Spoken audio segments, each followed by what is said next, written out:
I know you're Democratic chairman, but I'm going to ask you this anyway. McCain will do very well in West Virginia just for the reasons Dr. McKinney says. His military background, the fact that he is conservative. He's going to do well here, don't you think? McCain, McCain is a war hero. I don't take that away from him. John Kerry was a war hero, and for some reason that didn't equate. Maybe it's the attitude of how the swift boat rides. Perhaps I can't imagine Democrats swift boating a war hero like McCain like they swift boated Kerry, but there are all sorts of factors that enter into an election. I do think Senator McCain will be a respected candidate, and he'll do well. But look back at 2006. There was such dissatisfaction with Republican leadership that 1 in 4 voters voted a straight Democratic ticket. I think that dissatisfaction has grown. Bush was more popular in 06 than he is now. I think what's going to take this election for Obama is the fact that Democrats in West Virginia recognize it's a team sport. The Republicans, when they had the United States Congress and the president, they played a team sport to our disadvantage. In November, the team sport will reverse to the advantage of everybody. But I think you'll see a big voter turnout, a big straight ticket turnout, a big Obama win, a big Rockefeller win down the line. Obama will be the nominee? Oh, absolutely. Okay, all right. Dr. McKinney, your candidate is John McCain. Who would you rather see go against him, Barack Obama or Hillary Clinton? I don't think it makes any difference. I think each has his plus and each has his minuses. I think that what's going to be more interesting is whom John McCain will choose to be his vice presidential candidate. Who would you like to have? Who would you like to have? Any names? Boy, I think there are several out there. My personal favorite is Michael Steele. But we have several young conservative Republican governors, Governor of South Carolina, Minnesota, Florida. Or ex-governor of Florida. We've got a lot of good candidates, but my personal favorite is Michael Steele. All right. How about a Clinton-Obama ticket, Obama-Clinton ticket? Well, many people call that the dream team, and they sound pretty good to me, but at the same time, that's well above my pay grade. And I think what will happen is the primary works itself out. We'll start to see who is coming to the forefront as the right vice president for the right Democratic president. All right. Dr. McKinney, let's turn to state politics for a moment and talk about the Supreme Court race. Is it better for your candidate that Spike Maynard lost in the Democratic primary? Is it better for Beth Walker, the lone Republican in the race now? I would say that it probably is, because Spike has been a very conservative guy on the Supreme Court bench, and Beth also is a very conservative candidate. And, this will give a lot of Republicans the inspiration to do single-shot voting, whereas they likely would have voted for Beth and for Spike. And I can see that a lot of Republicans are going to vote for one candidate on the Supreme Court this time around. What about that Supreme Court race?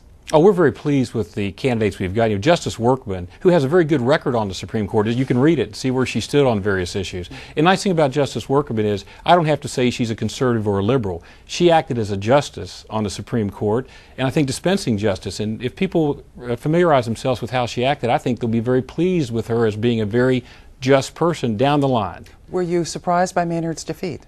Well, not very much, to be candid with you.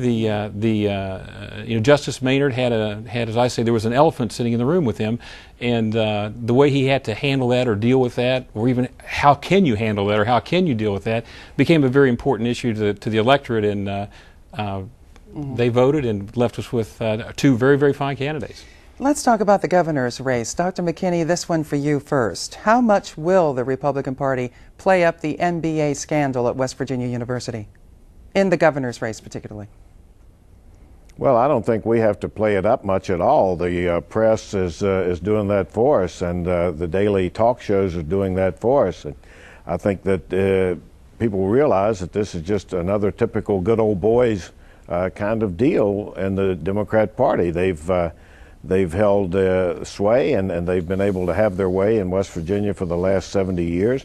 And I think most people are going to look at it as that way. The Board of Governors is very heavily weighted by their all being appointed either by Governor Wise or Governor Manchin. And I didn't realize this until last night in talking with my son about it. He lives in Minnesota, and actually the Board of Governors of the university there are elected by the public. So I don't think that we'll be making a big thing of that. I think that we'll be making more on economic issues and on the fact that Russ Weeks has been a very strong voice for fairness and for lowering taxes and decreasing the role of government in everybody's everyday life. All right.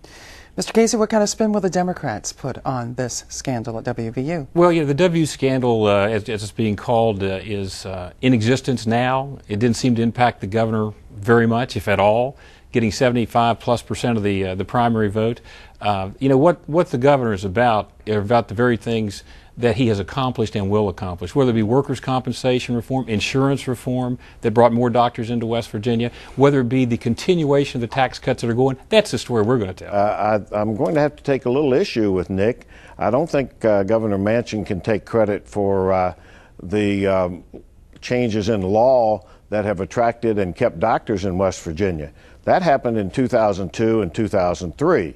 And you're looking at the guy who was president of the State Medical Association and worked extremely hard to bring about those tort reform changes. So if the governor wants to take credit for some minor changes in taxes, lowering the tax on food 1% per year for several years, and lowering the business franchise tax 1/4 point, fine, he can take credit for those.